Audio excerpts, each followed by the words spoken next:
भारत चीन संबंधों पर आप देख रहे हैं हमारा ये विशेष प्रसारण और आप देख रहे हैं हमारा नया YouTube चैनल अखंड न्यूज। और इसके 5वें एपिसोड में अब हम आपको बताएंगे कि किस तरह से कछुए जैसी धीमी चाल चल करके भी जो भारत है वो चीन को चारों ओर से घेर चुका है। क्या है भारत की रणनीति और क्या है भारत की कूटनीति, देखिए हमारी ये विशेष रिपोर्ट।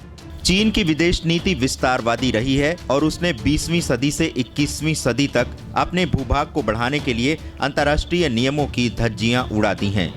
1959 में चीन ने तिब्बत जैसे शांतिप्रिय राष्ट्र को शिकार बनाते हुए भारत में बहने वाली 3 सदावाहिनी नदियों ब्रह्मपुत्र, सिंधु और सतलुज पर नियंत्रण पा लिया, क्योंकि तीनों का उद्गम स्थल तिब्बत में ही है। चीन ने आतंकवाद के प्रति भी दोहरा रवैया अपनाया है और संयुक्त राष्ट्र में मसूद अजहर जैसे आतंकी को आतंकी घोषित करने में भी आनाकानी की है। चीन ने पाकिस्तान के माध्यम से भी भारत में सुरक्षा के प्रति कई चुनौतियां खड़ी की हैं। बावजूद इसके भारत पाकिस्तान को अंतर्राष्ट्रीय मंच पर अपनी कूटनीति से अलग थलग कर चुका है। विश्व के कई देश जैसे America, Britain, Israel, Japan, Afghanistan और यूरोपियन यूनियन और आसियान देश आज आतंक के विरुद्ध भारत के साथ खड़े हैं। चीन भारत को एक शक्ति के तौर पर स्वीकार नहीं करना चाहता, इसीलिए वो संयुक्त राष्ट्र सुरक्षा परिषद में भारत की स्थायी सदस्यता के दावे का भी विरोध करता आया है। लेकिन ऐसा करते समय चीन ये भूल जाता है कि ये वही भारत है जिसने आजादी के बाद उसे सबसे अधिक प्राथमिकता दी और एशिया में मिलने वाले वीटो का अधिकार भी चीन को दिला दिया था। चीन की विस्तारवाद की नीति सिर्फ भूभाग तक ही सीमित नहीं, बल्कि वो समुद्री क्षेत्र पर भी अपना अधिकार जताना नहीं भूलता। दक्षिण चीन सागर किसी एक देश की धरोहर नहीं है, लेकिन चीन इसे अपनी बपौती मानता है। इसलिए चीन ने विवादित द्वीपों पर न सिर्फ कब्जा किया, बल्कि कृत्रिम द्वीप बनाकर उस पर 9 सैनिक अड्डे बनाए, जिसके कारण दक्षिण चीन सागर के तटवर्ती देश जैसे वियतनाम, फिलीपींस, ब्रुनेई, इंडोनेशिया और मलेशिया जैसे देश चीन को चौतरफा घेरना चाहते हैं। ये सभी देश चीन से दूरियां बढ़ाना चाहते हैं, लेकिन भारत से नजदीकियां बनाना चाहते हैं। ये देश चीन के विरुद्ध लामबंद हो रहे हैं।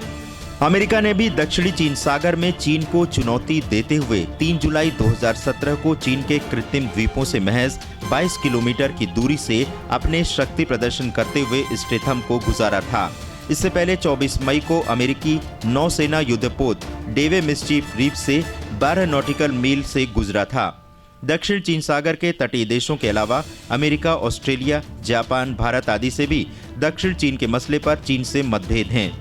दक्षिण चीन सागर में चीन की बढ़ती सैनिक मौजूदगी को कड़ा संदेश देने के लिए 10 जुलाई 2017 को भारत, जापान और अमेरिका ने मिलकर मालाबार सैन्य युद्धाभ्यास के माध्यम से अपनी शक्ति का प्रदर्शन किया। तीनों देशों के बीच हुआ ये अब तक का सबसे बड़ा सैन्य अभ्यास था, जिसमें पहली बार तीनों देशों के एक एयरक्राफ्ट कैरियर ने भाग लिया। इसके अलावा इस युद्धाभ्यास में सबसे बड़े एंटी सबमरीन हथियार को भी शामिल किया गया, जिससे हिंद महासागर में छिपी शत्रु पनडुब्बी का पता लगाया जा सके। वहीं अमेरिका ने न्यूक्लियर सबमरीन तक को शामिल किया। चीन को चारों तरफ से घेरने की तैयारी भारत अभी से कर रहा है। 2018 के गणतंत्र दिवस के अवसर पर भारत की ओर से आसियान देशों के 10 राष्ट्राध्यक्षों को आमंत्रित किया गया है। ये ऐसा कूटनीतिक कदम होगा जिसमें आसियान देशों के साथ मिलकर भारत अपनी सैन्य क्षमता का प्रदर्शन करने वाला है। दक्षिण चीन सागर में जिस तरह से चीन ने दादागिरी शुरू कर दी है, उसे देखते हुए आसियान देश चाहते हैं कि भारत चीन के खिलाफ और ज्यादा मजबूत हो। दरअसल आसियान में ज्यादातर वही देश शामिल हैं जिनका दक्षिण चीन सागर को लेकर चीन से विवाद है। 7 और 8 जुलाई 2017 को हैम्बर्ग में हुए G20 सम्मेलन में भारतीय प्रधानमंत्री PM श्री नरेंद्र मोदी ने जापान और वियतनाम के प्रधानमंत्री और दक्षिण कोरिया के राष्ट्रपति से भेंट की। तीनों ही देश भारत के एक्ट ईस्ट नीति के अहम साझेदार हैं। चीन आने वाले समय में कैसे चौतरफा घिर जाएगा, हम आपको बताते हैं। उत्तर दक्षिण कोरिया और अमेरिकी संबंधों की गणित। उत्तर कोरिया और चीन एक दूसरे के मित्र हैं, जबकि उत्तर कोरिया का तानाशाह अमेरिका को चुनौती देने के लिए लगातार परमाणु परीक्षण करता जा रहा है। अगर अमेरिका उत्तर कोरिया को सबक सिखाता है तो ऐसे में चीन फंस जाएगा। चीन और उत्तर कोरिया में हुए समझौते के अनुसार दोनों देशों को आक्रमण के समय एक दूसरे की मदद करनी होगी। अगर चीन उत्तर कोरिया की मदद करेगा तो उसे अमेरिका से दुश्मनी मोल लेनी होगी। जिसकी कीमत क्या चुकानी होगी चीन भी अभी नहीं जानता। इसके साथ ही अगर चीन उत्तर कोरिया का साथ देता है तो अंतर्राष्ट्रीय स्तर पर उसकी साख और भी कमजोर होगी और उस पर भी तानाशाही करने वाले देश का ठप्पा लग जाएगा। जिस तरह से चीन अभी भूटान के भूभाग को हड़पने की कोशिश कर रहा है, वैसे ही वो दक्षिण चीन सागर में भी अपना दबदबा बढ़ाना चाहता है। अगर चीन ऐसा करता है तो फिर उसे तटीय देशों से भी लोहा लेना होगा। तो दर्शकों, अभी आपने देखी हमारी ये विशेष रिपोर्ट जिसमें हमने आपको बताया कि किस तरह से भारत जो है वो चीन को चारों ओर से घेर चुका है। हमारे साथ वरिष्ठ पत्रकार रवि पराशर जी जुड़े हुए हैं। रवि जी, हमारा आपसे अगला सवाल ये है कि जिस तरह से अभी तक जो भारत की जो नीतियां थी, युद्ध की नीति थी विशेष रूप से, वो पाकिस्तान के खिलाफ थी, यानी हम पाकिस्तान को देख करके ही अपने सैनिक क्षमता बढ़ाते थे। लेकिन आने वाले समय में जो चीन है वो एक बड़ा खतरा बन सकता है। आपको क्या लगता है कि अब हमें अपनी युद्ध नीति और सैन्य नीति में परिवर्तन करना चाहिए, क्योंकि चीन आने वाले समय में एक बड़ा खतरा बनने जा रहा है? भी रक्षा मंत्री अरुण जेटली ने पिछले दिनों कहा ही है कि भाई अब 1962 वाला भारत नहीं है, ये 2017 है और हमारी सैन्य क्षमताओं का अपार असीमित विकास हुआ है। इसमें कोई शक की गुंजाइश नहीं है। हमारे पास 62 वाली मारक क्षमता नहीं है।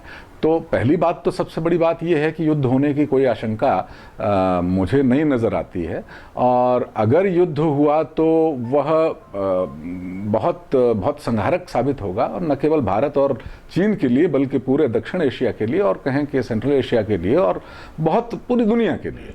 तो युद्ध की कोई संभावनाएं नहीं। और जहाँ तक सैन्य क्षमता का सवाल है, ये सही बात है कि भारतीय सैन्य क्षमता, चाहे वो सैनिकों की संख्या के मामले में हो या हथियारों के या युद्धपोतों के, जंगी विमानों के मामले में, चीन की ताकत हमसे थोड़ी ज़्यादा है। लेकिन अभी पिछले दिनों चीन ने 13 लाख सैनिकों, उनके यहाँ 23 लाख थल सेना के सैनिक हैं, उसमें से उन्होंने 13 लाख थल सेना के सैनिकों की कटौती की बात कही है। और वो जो पैसा उनके वेतन पर, उनके देखरेख पर जो खर्च होता है, उसके ज़रिए वो अत्याधुनिक प्रणालियां विकसित करने पर ज़्यादा ध्यान देगा। तो लेकिन कोई भी लड़ाई सैनिकों की संख्या, हथियारों की संख्या के आधार पर जीत या हारी नहीं जाती है। वो रणनीतिक आधार पर फैसले होते हैं, और सैनिकों और के अंदर जज्बा, जोश कितना है, उसके आधार पर फैसले होते हैं। तो ये बड़ा हाइपोथेटिकल सवाल है कि अगर युद्ध हुआ तो क्या होगा। लेकिन एक भारतीय होने के नाते मैं तो यही कहूँगा कि अगर युद्ध होता भी है तो हम मुंह तोड़ जवाब देने में सक्षम हैं। जी दर्शकों, तो जिस तरह से रवि जी का भी कहना है कि अब भारत को सचेत रहना होगा चीन से। हमारा अगला सवाल है रवि जी, जिस तरह से इस समय हमारे जो प्रधानमंत्री हैं पीएम श्री नरेंद्र मोदी जी, जिस तरह से वो पूरी दुनिया में चीन के खिलाफ एक राय बना चुके हैं और भारत के समर्थन में इस समय पूरी दुनिया उतर आई है, आपको क्या लगता है कि कूटनीतिक स्तर पर भारत ये युद्ध जीत चुका है? कूटनीतिक स्तर पर भारत की जीत हो ही रही है और लगातार इसमें इजाफा हो रहा है। जैसे जैसे जो मौजूदा केंद्र सरकार है उसके साथ विदेशी राजनयिकों का, विदेशी सरकारों का जो समर्थन हासिल हो रहा है, और बहुत सारे मसलों पर समर्थन हासिल भारत को हो रहा है, तो कूटनीतिक जीत की तरफ तो भारत बढ़ ही रहा है, इसमें कोई शक नहीं है। और आतंक के मामले में पूरी दुनिया दरअसल एकजुट है, और जो मसूद अजहर को लेकर के संयुक्त राष्ट्र में चीन का जो रवैया रहा है, भारत ने उसको अंतर्राष्ट्रीय आतंकवादी घोषित करने की उस वैश्विक मंच पर लगातार कोशिश की है, और सारे जो स्थायी सदस्य देश हैं वो चीन को छोड़ के वो इसके लिए तैयार भी हैं। लेकिन चीन मसूद अजहर को जिस तरह से हर बार वीटो लगा के ये फैसला नहीं होने देता, उससे भी ये साफ है कि अंतर्राष्ट्रीय स्तर पर आतंकवाद के मामले पर चीन अलग थलग पाकिस्तान की तरह पड़ चुका है। अखंड न्यूज के इस विशेष प्रसारण में जो भारत चीन संबंध को लेकर के है, इसके 6ठे एपिसोड में हम आपको दिखाएंगे चीन का बहुत बड़ा षड्यंत्र। जी हां, चीन का एक ऐसा षड्यंत्र जिसमें वो अपने जिगरी दोस्त को गुलाम बनाने की तैयारी कर रहा है। तो देखिए हमारा 6ठा एपिसोड, जिसमें चीन जो है बना रहा है पाकिस्तान को गुलाम बनाने की पूरी प्लानिंग।